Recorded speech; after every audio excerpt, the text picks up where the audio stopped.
మీ ఆరోగ్యం మా బాధ్యతగా భావిస్తూ అత్యాధునిక వైద్య సేవలతో మీకు అండగా నిలుస్తోంది ఎస్ఎస్కే గ్లోబల్ హాస్పిటల్ తరపున మీకు మరియు మీ కుటుంబ సభ్యులకు ఉగాది శుభాకాంక్షలు. దేవతల యందు ఏ భావనతోనైతే భక్తిని మనం ప్రదర్శిస్తామో అది కూడా పరాభక్తి. ఈ సంవత్సరంలో పరాభవం, పరానామ లలితాదేవి అథవా పరానామ శక్తి, భవో నామ సాక్షాత్ ఈశ్వర.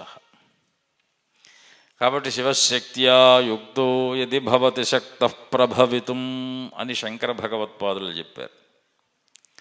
ఎవరికి పరాభవము లేదో ఆయన పరాభవుడు. పరాశక్తి యొక్క శక్తి కలిగినటువంటి వాడు పరాభవుడు. పరా అనేటువంటి అగత్యాత్మకమైనటువంటి స్థితిలో ఉండే గతి లేనటువంటి ఆయన.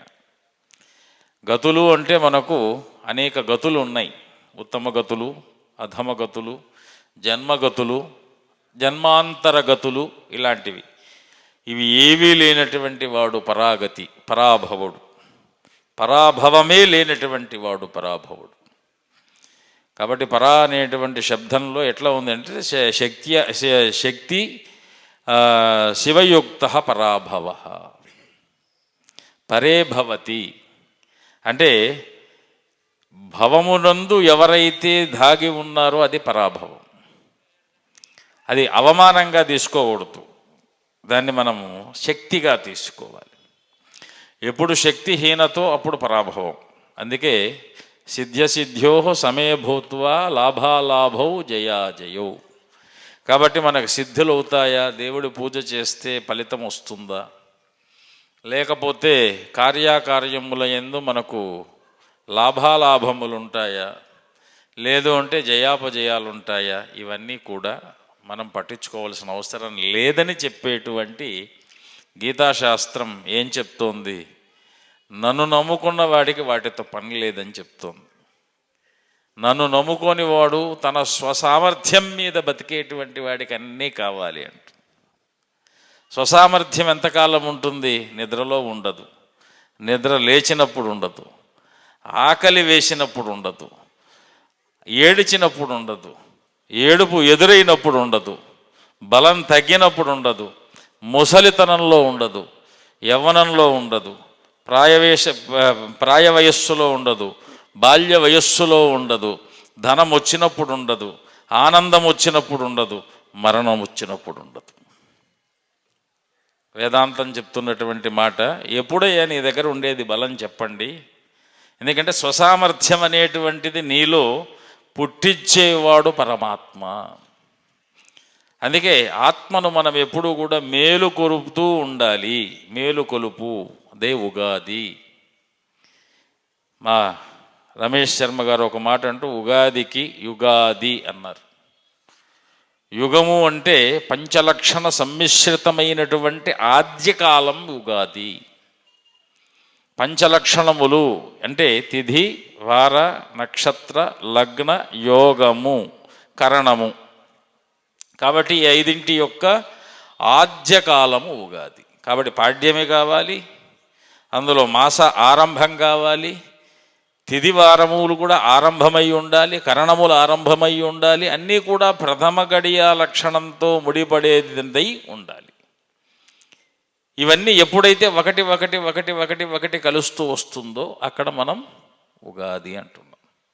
అది ఇక్కడ కూడా సంఖ్యాశాస్త్రంతో. ఇంకా ఒక మాట చెప్పాలి వేదాంత శాస్త్రంగా అంటే, యుగాది అంటే జంక్షన్ పాయింట్ అంటాం, శూన్యం. ఎన్ని సంఖ్యలున్నా పక్కన శూన్యం లేకపోతే విలువ లేదు. ఎక్కడైనా సరే బయలుదేరినటువంటి జీవితం మళ్ళీ అక్కడికే చేరకపోతే మళ్ళీ గతి లేదు. దీన్ని ఏమంటాం? అంత్యారంభ స్థితి, ఆద్యంతరహిత స్థితి. కొంతమంది రివర్స్, అంత్యము ఆరంభ స్థితి, ఆద్యంతరహిత స్థితి. కాబట్టి ఈ చైన్ నడుస్తూనే ఉంటుంది. 60 సంవత్సరాలు, మళ్ళీ 60 సంవత్సరాలు, మళ్ళీ 60 సంవత్సరాలు, ఇలాగా. అందుకే మనం పోతాం కాబట్టి మనకు తెలియదు.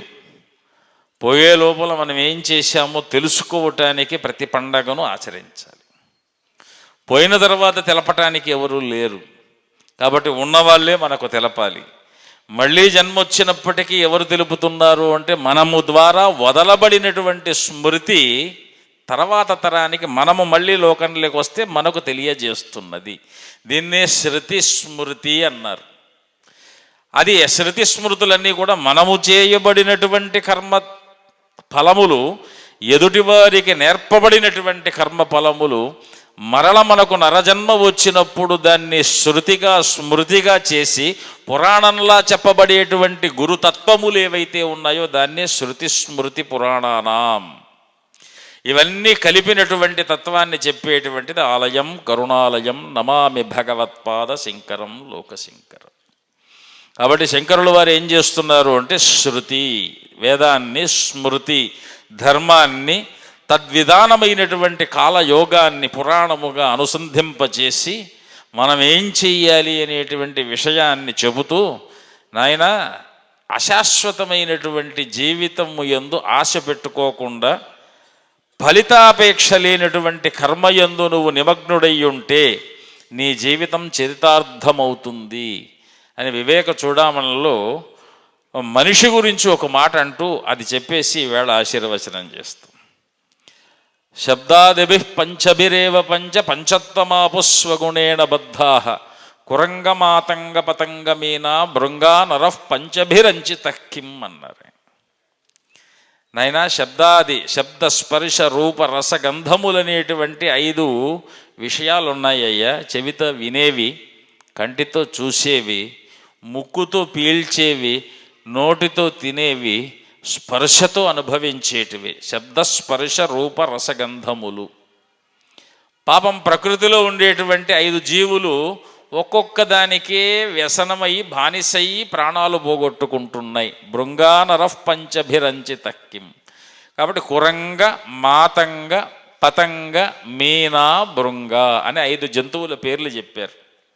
కురంగము అంటే జింక, మతంగము అంటే ఏనుగు, కురంగ మాతంగ. పతంగము అంటే మిడత, మీన అంటే చేప, భృంగము అంటే తుమ్మెద. ఈ 5 కురంగం అనేటువంటిది శబ్దేంద్రియ చాపల్యం కలిగి వేటగాడు ఆ శబ్దము చేస్తూ ఉంటే మైమరిచి ప్రాణములు పోగొట్టుకు, అంటే వేటగాడి చేత అది వేటాడబడుతున్నది. మతంగం దానికి ప్రాణం పోతుందని తెలిసినప్పటికీ కూడా ఏనుక్కు, ఆడ ఏనుగును చూస్తే శరీరంలో నుంచి స్రవించేటువంటి మదవాసన ప్రభావము చేత వెళ్ళి మధ్యలో గొయ్యి తీశాడని తెలిసి గోతిలో పట్టం. మనం అంటాం వీడు తెలిసి గోతిలో పడ్డాడు అంటారు. చూసారా, ఈరోజు మనం కలియుగంలో ప్రతి ఒక్కరూ గోతులన్నీ తీసిపెట్టారు. ఆ గోతులో పట్టడానికి మనం సిద్ధంగా ఉన్నాం. అది అధర్మ సంప్రదాయమైనటువంటి గోతులు. ఇప్పుడు ధర్మం అనేటువంటి ఒక మహాశక్తి చేత యస్య దేవే పరాభక్తి యదాదేవో తథా గురౌ, గురువు అనేటువంటి ఒక మహాసామర్థ్య బలము చేత గోతిని గుర్తించి దాటగలిగితే ధర్మాన్ని కాపాడగలుగుతాం. లేదు అంటే ధర్మానికి అధర్మానికి ఒకటే రూపాన్ని వేసి నక్క పులిలా వాత పెట్టుకున్నది అని ఆ గోతిలో ఇదే గోతి అదే గోతి, అది ధర్మంలోనూ గొయ్యి ఉంది దీంట్లోనూ గొయ్యి ఉందయ్యా అంటే అది గొయ్యి కాదయ్యా, అది ఒక రకమైనటువంటి నిన్ను ఉద్ధరింపజేసేటువంటి ఒక యజ్ఞ కుండము లాంటిది. అది కూడా కుండమే, ఇది కొండ లాంటిది, ఎక్కిస్తుంది కింద పడేస్తుంది. అది లోపల పోతే కుండము లాంటిది, కనిపించేదానికి గహనంగా కఠినంగా కనిపిస్తుంది కానీ నిన్ను పైకెత్తేస్తుంది. కానీ ఇలాంటి ఎన్నో అనేకమైనటువంటి ధర్మ విషయాలను మనం చెప్పుకునే సమయాభావం ఉన్నటువంటి కారణం చేత కురంగ, మాతంగ, పతంగ, మిడత దానికి ఇట్లా లైట్లు అంటే చాలా ఇష్టమట.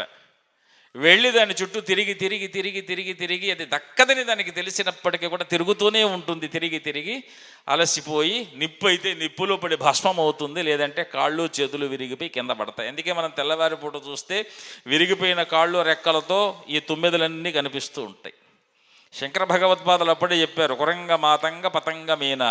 ఎర్ర వేస్తే చాలు నీటిలో అది కొక్కెముంది నన్ను వీడు కోసుకు తింటాడని తెలిసినప్పటికీ కూడా పొయ్యి ఆ ఎర్ర కోసం పోయి తగులుకుంటుంది కదా, దానికి ఉండేది ఒకటే చాపల్యం. ఇక భృంగం, భ్రమరం వాసన పూలకు చూస్తే మనం ఎక్కడైనా అమ్మేటప్పుడు పూలను చూసామనుకోండి, అక్కడ గుయ్యని తిరుగుతూ ఉంటాయి భ్రమరనాదం, ఓంకారనాదంతో. అక్కడే తిరిగి తిరిగి తిరిగి తిరిగి తిరిగి ఆ వాసనకి పీల్చి పీల్చి వ్యసనమైపోతాయి. ఇన్ని బాగానే ఉన్నాయి. ఇది ఎందుకు చెప్పదలుచుకున్నాడు శంకర పాదులు వారు అంటే, భృంగా నరఃపంచభిరంచిత కిం, నాయనా ఈ 5 ఒక్కొక్కటి ఉంటేనే అవి ప్రాణాలు పోగొట్టుకుంటాయన్నాయి, ఓ నరుడా నీలో 5 ఉన్నాయి జాగ్రత్త అన్నాడట ఆయన. ఆ 5టిని పోగొట్టడానికి ఏం కావాలో చెప్పండి? మనకు రుచి వ్యసనం ఉంది, కాకపోతే వాటిలా చావం. మనకు స్పర్శ వ్యసనం ఉంది, కానీ వాటిలా గోతులో పడం. మనకు దృష్టి వ్యసనం ఉంది, రూపాన్ని చూస్తే కావాలనుకుంటాం, కానీ వాటిలా మనం వ్యసనంలా తిరగం. ఇక ఆహార వ్యసనము, తర్వాత శబ్ద వ్యసనం కూడా ఉన్నది మనకు, కానీ దానిలా ప్రవర్తించట్లేదు. భిన్నంగా ఉన్నప్పటికీ కూడా మహాపతనావస్థలేకి, ఎందుకంటే అవి వాటికి పాపం లేదు, మనకు పాపం ఉంది. పాపం లేనటువంటి దాంట్లో అవి పడిపోకుండా మళ్ళీ జన్మంతో వచ్చి అవేవో మళ్ళీ గతులు పొందుతాయా లేవా తెలియవు. కానీ మనిషి మాత్రము జ్ఞానతో అజ్ఞానతశ్చ, తెలిసి తెలియక చేస్తాం. ఇందాక చేసిన పాపాలన్నీ కూడా గురువుగారు పోగొడతారంటారు. మరి తెలిసి చేసిన పాపాలు ఎవరు పోగొట్టుకోవాలండి? పాపం అనకూడదు, కర్మ. సుకృతం దుష్కృతం చేయవ. కాబట్టి కృతం అంటే చేయబడినటువంటివి. దీన్ని మనం పాపం అంటే మళ్ళీ వేరే వాళ్ళు వస్తారు, మా దేవుడు పాపాలు పోగొట్టలేడా, మీ దేవుడే పాపాలు పోగొడతాడా అనేటువంటిది. అవన్నీ ఆ పద్ధతుల్లోకి మనం వెళ్లకుండా మనం సంస్కృత వాంగ్మయాన్నే ప్రధానంగా పెట్టుకొని చూస్తే, సుకృతే దుష్కృతే చైవ చత్వారో సమభాగినః అని.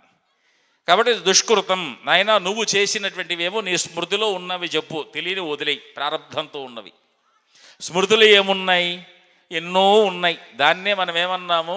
జ్ఞానము. శృతి స్మృతి పురాణములు. నీ గుర్తులో ఏదైనా మంచిది ఉంటే నువ్వు మంచిగానే ఉంటావు. నీ స్మృతిలో గాన మంచివి లేకపోతే నువ్వు పాపము, అంటే మనము దుష్కృతము చేసినట్టు.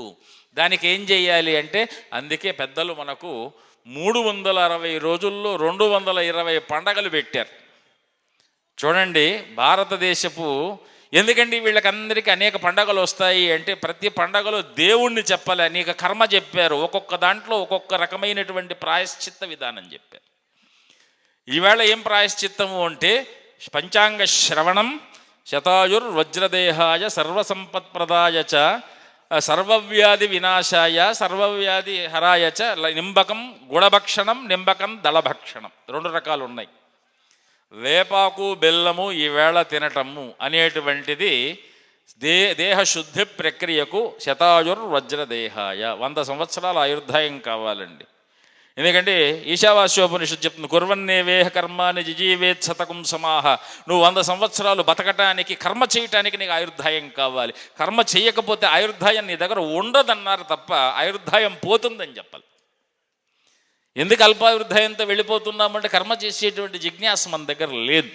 అందుకే అధాతో ధర్మ జిజ్ఞాస, అధాతో బ్రహ్మ జిజ్ఞాస అనేటువంటి మాటలన్నీ కూడా మనకు శాస్త్రంలో ప్రమాణంగా కనిపిస్తూ వస్తున్నాయి. కనుక మనము 5 రకాలైనటువంటి వ్యసనములు కలిగినటువంటి ఈ యొక్క దేహాన్ని ఎలా ఉద్ధరించాలి అంటే, అందుకే జ్యోతిష్శాస్త్రం పుట్టింది. తిథి వార నక్షత్ర యోగ కరణముల ద్వారా వాటి తత్తత్కాలోచితమైనటువంటి ధర్మాన్ని ఆచరించటం వలన జ్ఞానతో అజ్ఞానతశ్చ కృత మహాపరాధ పరిహారార్థం, అథవా జ్ఞానత కృత మహాపాతక దోష పరిహారార్థం, అజ్ఞానత పరకృత ప్రేరణాత్మక కర్తృత్వభూత్వ అథవా ఆమోదకత్వేన చ, మనం ఇంకొకరిని ప్రేరేపించినటువంటి కారణం చేతనైనా కానీ ఏదైనా ఉంటే అవన్నీ కూడా ఈ ఉగాది రోజు, ఈరోజు దేవత లేదు, కేవలం శ్రవణ శక్తియే దేవత. కాబట్టి ఈరోజు మంచిని ఎంత వింటామో సంవత్సరం అంత మంచిగా ఉంటాము అని శాస్త్రం చెప్తున్నది. కనుక ఉగాది రోజు గుడభక్షణం, పంచాంగ శ్రవణం, ఆయుర్వృద్ధిదముత్తమం అన్నారు. ఇంకా ఏం చెప్పారు? శ్రీకళ్యాణ గుణావహం. ఇక్కడ శ్రీ అంటే విష్ణువు, కళ్యాణ గుణములు కలిగిన వాడు శివుడు. ఎందుకంటే స్వశ్రేయసం శివం భద్రం కళ్యాణం మంగళం శుభం అని శివుడికి ఉన్నటువంటి పర్యాయవాచక శబ్దాలు ఉన్నాయి కనుక శ్రీ కళ్యాణ గుణావహం అంటే ఏమిటి? పార్వతీ పరమేశ్వర సహితంగా వాగర్ధావివ సంపృక్తంగా, అంతేకాకుండా శివశ్చ హృదయం విష్ణోరు విష్ణోశ్చ హృదయకం శివ అన్నట్టుగా సకల ఫలాత్మకమైనటువంటి పంచాంగ శ్రవణాన్ని విని మీరందరూ కూడా ధన్యులయ్యారు, అవుతూనే ఉంటారు. అలాంటి ఆశీర్వచనాన్ని చెయ్యాలి అనేటువంటి సంకల్పం ఈ యొక్క గ్రామస్థుడైనటువంటి భువనేశ్వర ప్రసాద్ గారికి కలిగి 24 సంవత్సరాల నుండి ఈ యొక్క కార్యక్రమాన్ని చేస్తూ ఉన్నారు. అందులో ఉగాది సెంటర్ అనేటువంటి పేరు అస్మద్ గురుదేవులు శ్రీ విద్యా నృసింహ భారతీ స్వామి వారు నామకరణం చేశారు. అంటే అది ఈ సెంటర్ నిజంగానే ఇది ఒక మఠం, ఇది ఒక గురుతత్వానికి పీఠం, ఇది ఆధ్యాత్మిక వైభవానికి నిలయం, ఇది ఒక దేవాలయం అనేటువంటి తత్వాన్ని గురువులుగా మనం భావిస్తూ ఒక్క మాట చెప్తున్నాం. దేవుడి మీద ఎంత నమ్మకం ఉంటుందో గురువాక్యం మీద అంత నమ్మకం ఉండాలి. ఎందుకంటే గురువాక్యం మీద నమ్మకం లేకపోతే అది ఎలా ఉంటుంది? అనేక రకములైనటువంటి అనర్థముల యొక్క వాక్యములు మన చెవున పడితే వాటిని తీసే శక్తి, సత్యాన్ని స్థాపించేటువంటి శక్తి ఒక గురువుకే ఉన్నది. కాబట్టి మనకు అనేక రకములైన అపోహా వాక్యములు వింటూ ఉండగా సత్యాన్ని వినేటువంటి తత్వంలో కూడా భ్రమింపజేసే శక్తి మోహానికి ఉన్నది కనుక అటువంటి మోహాన్ని నశింపజేసే శక్తి గురుతత్వానికి ఉంది. ఆ గురుతత్వమే సాక్షాత్తు భగవతత్వాన్ని చూపిస్తుంది కనుక యస్యదేవే పరాభక్తి యదాదేవో తథా గురౌ. కాబట్టి దేవతను ఏ విధంగా చూస్తూ ఉంటామో గురువుల్ని చూస్తారా లేదా పక్కన పెట్టండి, వారి వాక్యాన్ని మాత్రం తప్పక మనం గ్రహించాలి. ఎందుకంటే ఈనాడు ఉన్నటువంటి కాల పరిణామాలను దృష్టిలో పెట్టుకొని ఆ వాక్యాన్ని వినకపోతే తర్వాత తరానికి చెప్పేటువంటి నిష్ఠాయుక్తమైనటువంటి వాక్యములు మనము తోసేస్తున్నాం.